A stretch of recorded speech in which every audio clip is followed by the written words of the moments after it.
Tom, Luther, thanks for joining us on the Player Diary. Made it to Paris, as you can see behind you. I think there's a French general somewhere behind you on a statue over there.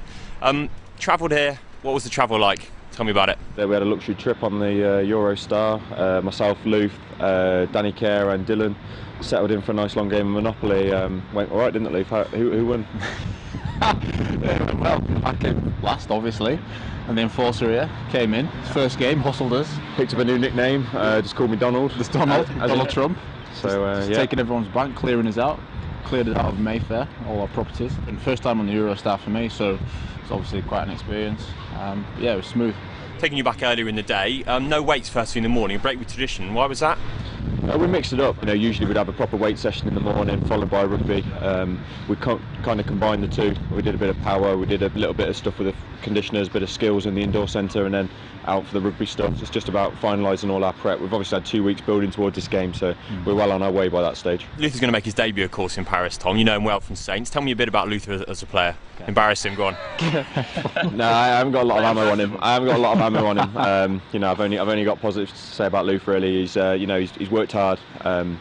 He's transformed himself as an athlete over the last couple of years. Put a lot of time in the gym, and he's really been a stalwart for us this season. He's he gets us on the front foot. He fills that role in midfield. We've got nothing but positive things to say, and I'm filling him with confidence for tomorrow. We're going to need him. What about off the pitch? Tell me something about him off the pitch. Terrible at Monopoly. It's terrible. Yeah, likes his cars. What's your favourite colour? White. Yeah, loves his dogs. Yeah, he has a little dog walk in the breaks between training, up and down the training pitches at Northampton. Becoming a real family man, aren't you? A few Saints boys, of course, here with England. Does that help you blend in a bit? I know you toured in the summer, but is it everything helps when you're trying to make your debut, I guess? Yeah, definitely. When I've got boys like these around me, it makes it all the more enjoyable. I spoke to Tom earlier, just a bit of advice, and it's fantastic for me, and I'm really looking forward to obviously pulling the jersey on with these boys. It's going to be a very, very proud moment for us all. Dylan told me the other day on this diary that Stephen Milo and him have Big Brother and green tea parties in their room in Pennyhill. Do you ever get the nod for those kind of things, you two? Yeah, I'm a regular visitor. We get through a lot of green tea here in Pennyhill Park. I've roomed with Dylan in the past, and it's a very green tea orientated environment. You have the up-down rooms in Pennyhill, and you get a sofa out, and it's a good chance to chill and have a good talk about what's going on. You said green tea and core exercises was his main activity, didn't you? Yeah, Dylan's renowned for his core strength. You can see we refer to it not as core strength but as scrum depth. Scrum depth. Yeah, scrum depth is what he's renowned for. You need a decent bit of girth through the midsection. What would they get if they came round to your rooms? What would you host them with?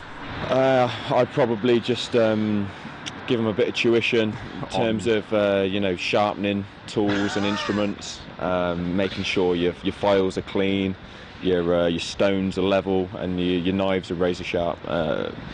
Just the usual stuff really, nothing out of the ordinary there.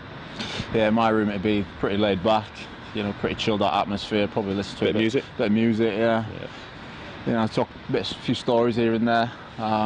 Just chill vibe. Finally, Tom, what happened to your eye? You owe someone in training, do you? Yeah, it's pretty unusual to hear two back rowers injuring each other in non-contact training. Myself and Tom Johnson had a bit of a head clash.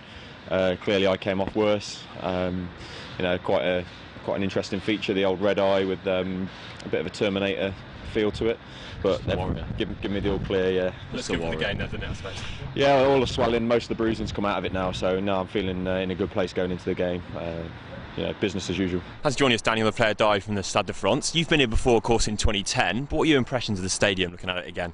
Yeah, it's an awesome stadium. The pitch, when you get in the middle of it, doesn't actually feel as big as Twickenham. But I'm sure tomorrow, when it's full, it's going to be buzzing. The atmosphere here is incredible. And when we run out, it's going to be a special feeling. What's the importance of the captain's run? Seeing you going through that with Rob Shaw and the other leaders of the team, what's the importance of it? It's just bit of a run around, get your legs fresh, go through a couple of moves we're going to look at during the game, and just to get a feel for the stadium really. The kickers will be out there kicking, checking the posts and stuff. Don't think the posts change much, but that's what they like to do. So as nines will do a bit of box kicking, check the corners. I think that's good to always familiarise yourself with the way you're going to be playing tomorrow. You don't want to come here and be daunted by it. So I think everyone will come here, get on the pitch, know what studs you want to wear, that sort of thing, just get used to it. But I think a few of the boys have played here before, and hopefully we can help the lads out that haven't.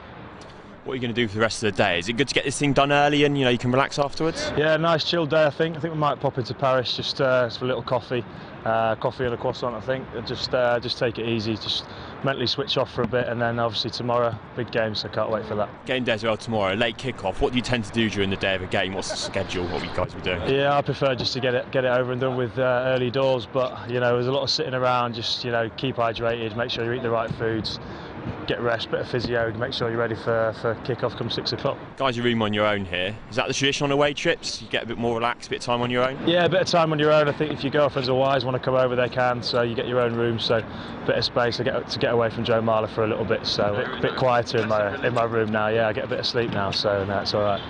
Finally, congratulations on being back in the 9 shirt. Can you put into words the emotions and the feelings you're going to get running out here tomorrow? Yeah, it's an awesome feeling now. I'm excited. I can't wait to get out there. It's been a while since I've been in the 9 shirt, and to start away in France in the Six Nations, such a special tournament. We want to go one better than last year, and we have to win every game, so we know we're going to have to play very well tomorrow.